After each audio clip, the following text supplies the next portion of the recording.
Bonjour ou rebonjour si vous nous rejoignez. Nous sommes ensemble depuis 11h45. La Balagne est à l'honneur avec Alexandra Rogani et Olivier Bianconi pour Cittadella d'Affa, mais pas que. Pour les pâtisseries d'Alexandra, n'est-ce pas Olivier? Surtout pour les pâtisseries. Excellentissime. On a commencé ce dessert qu'on appelle, tout le monde connaît la pavlova, mais que vous avez adapté. Donc c'est une pavlova forêt noire. Voilà. Pour élaborer la pavlova, il nous faut. Donc il nous faut La recette va s'afficher pour nos téléspectateurs. de la meringue. Très bien. Comment on fait la meringue? Donc il nous faut des blancs d'œufs, du sucre. La double quantité des blancs. Donc pour 2 blancs, il nous faut 160 grammes de sucre. On est d'accord? Ok. Voilà. Donc il faut monter ça au batteur. On l'a fait à la pause parce que ça fait du bruit. Voilà. Et donc il faut jusqu'à ce que la préparation soit très ferme et très brillante. le bec d'oiseau. Tout à fait. D'accord. La suite. La suite, donc on la met dans une poche À douille. J'ai une douille étoile, rose. On va la montrer. Ouais. C'est ça la douille rose. Voilà. On se fait plaisir après la forme. Vous avez choisi celle-ci. Très bien. Donc ensuite, il faut les pocher. Allez-y Alexandra, on vous regarde. Dans le sens inverse. Essayez de ne pas trop baisser la tête. Je sais que je vous demande trop parce qu'on filme dans le miroir. Si vous pouvez lever votre belle tête. Allez Alexandra, hop, super. Donc, on fait donc dans le sens inverse des aiguilles d'une montre. Très bien. Pendant ce temps-là, on va, j'imagine, préchauffer le four. Ça, c'est Olivier qui s'en charge, non? Voilà. Oui, Donc voilà. Olivier a préchauffé le four. À quelle température? À 100 degrés chaleur statique ou 80 degrés chaleur tournante. C'est quoi la différence, ces fameux 20 degrés là qui jouent tout? La chaleur tournante a tendance à être plus puissante, je dirais. Et à sécher plus vite? Voilà, voilà. Et ça brunit. Tandis que la chaleur statique... À éviter. Voilà, D'accord. ça reste bien blanc, bien... Donc là, on a compris, vous voulez en faire un corin et puis on va les mettre au four. Mais bien évidemment, comme c'est un petit peu long, Alexandra a eu la gentillesse de nous apporter toutes les étapes nécessaires pour élaborer ce magnifique dessert, la pavlova. Voilà, parce qu'il faut, là maintenant, il faut les enfourner pour 2 heures. Ben oui, il faut que ça sèche tout doucement. C'est un dessert qu'on prépare la veille, hein. C'est la garniture qu'on fait le jour même, n'est-ce pas? Voilà. Donc... Elle a déjà fait chez vous à Cittadella d'Affa? Pas encore, justement. Donc là, c'est l'entraînement. Voilà. Et, on va prévoir très rapidement une dégustation au café. Allez, on va voir peut-être quelques photos de vos desserts, puisqu'on peut visiter votre blog, Les Sucreries d'Alexandra. Des très belles photos. Il y a du chocolat, il y a des canistrelli aussi. Hein. Oui. Il y a plein de bonnes choses. Et vous êtes autodidacte. Oui, complètement. Une passionnée. Voilà, je suis tombée dedans il y a 11 ans maintenant. On montre le résultat à nos téléspectateurs. Donc, une fois sorti du four... Voilà, une fois sorti du four, vous obtenez... C'est merveilleux. J'essaye de pencher un peu plus. Vous avez joué le colorant. Donc, on a une déclinaison de rose, blanc, puis de plus en plus foncé. Mais on peut s'abstenir si on ne veut pas. Voilà. C'est vraiment... le colorant, c'est vraiment si vous en avez envie, si... Très bien. Comment ça se passe, cette collaboration, Olivier? Donc, vous les sollicitez. Il n'y a pas que le sucré, il y a le salé aussi, hein, lors des événements. Oui. Sucré, salé, comme je disais, on n'a pas de cuisine. C'est un petit établissement. Donc, de ce fait, on s'est dit, on va essayer d'aller chercher des gens qui ont la même passion qu'Alexandra et qui travaillent. Certains sont professionnels, d'autres se lancent justement à cette occasion-là.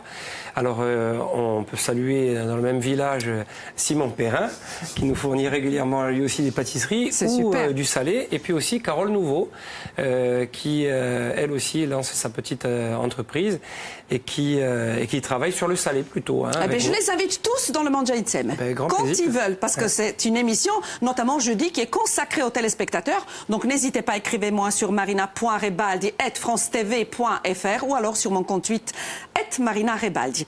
Il nous reste 5 minutes et demie, on termine. Donc on termine. On y va. Faites comme chez vous. Pendant la pause. Bien sûr, Olivier va rester même tout à l'heure avec Célia. Hein, vous allez parler de différentes choses que l'on peut faire à Cittadella d'Affa. On va tous chanter, on va jouer de l'accordéon. Non, c'est pas moi qui joue aujourd'hui, c'est Nano qui sera là. Ne riez pas, Olivier. Vous ne savez pas tout. Vous ne savez pas tout. Je ne sais pas tout. On vous regarde. On vous regarde. Pour le montage... La microplane. Voilà. Si vous voyez qu'elles ne sont pas régulières. Voilà, régulières. Il suffit juste de donner un petit coup de microplane. Voilà. Donc ensuite, on a monté pendant la pause de la crème avec mascarpone. avec du mascarpone, la gousse de vanille grattée. Oui, pour parfumer. Voilà. Et là, on y va. Donc ensuite, Là, vous faites quoi, les petits cônes comme ça? voilà, Ok. c'est... Super. Après, c'est selon vos goûts. Vous pouvez Oui, en bien mettre sûr. plus, vous pouvez en mettre moins. Quelques c'est- griottes. Quelques griottes. C'est très gourmand. Très, très gourmand.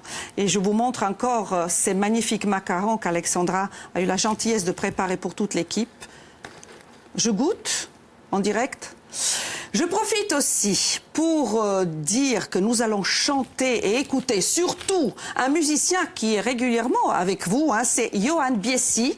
Allez Johan, tu vas pouvoir te mettre en place.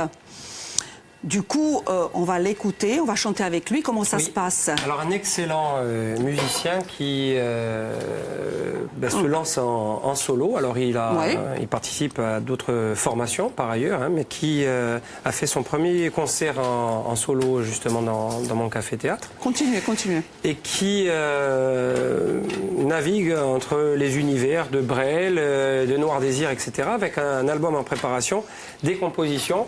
Et puis des reprises avec un talent d'interprète qui est évident. Mais oui, je l'ai écouté quand on a fait des balances. Hein. Donc, on va écouter Johan, mais on va continuer. On va aller jusqu'au bout de la recette. Allez-y, Alexandra. J'invite mes copines que j'ai un petit peu oubliées en première partie. Marina, Faustina et Célia, venez avec moi. On va déguster, on va chanter, on va danser, comme vous voulez. On va déguster, Marina. Johan, si vous êtes prêts, allez-y, faites-vous plaisir. Allez. Pardon, on part pas la bouche pleine, n'est-ce pas? Qu'est-ce que vous avez fait, Alexandra? Johan, quand il est prêt, quand il veut, hein? Donc j'ai râpé du chocolat. Ouais. Maintenant, Allez-y, vous dressez. tout autour. C'est beau. Waouh. C'est beau, ça. D'abord, il y a l'aîné, lui qui est comme un melon, lui qui a un gros nez, lui qui sait plus son nom, monsieur, tellement qu'il boit, tellement qu'il a bu, qui fait rien de ses 10 doigts, et lui qui n'en peut plus, lui qui est complètement cuit et qui se prend pour le roi, qui se saoule toutes les nuits avec du mauvais vin et qu'on retrouve matin dans l'église qui roupirait comme une saillie blanche, comme un cierge de Pâques qui balbutie et qu'à l'œil qui divague. Faut vous dire, monsieur, que chez ces gens-là, on ne pense pas, monsieur, non, on ne pense pas. On prie.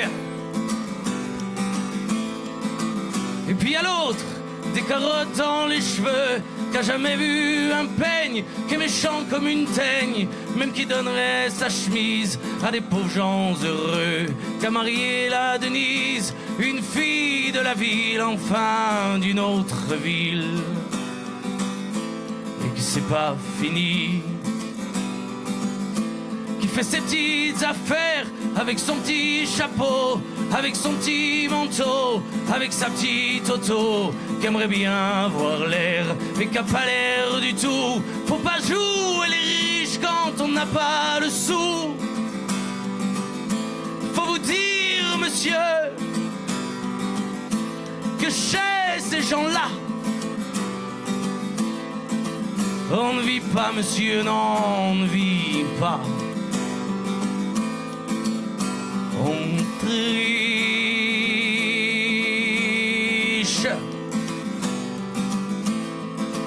Et puis à l'autre, la vieille qui ne dit rien, ou bien n'importe quoi, et du soir au matin, sous sa belle gueule d'apôtre, et dans son cadre en bois, il y a la moustache du père qui est mort d'une glissade, et qui regarde son troupeau bouffer la soupe froide.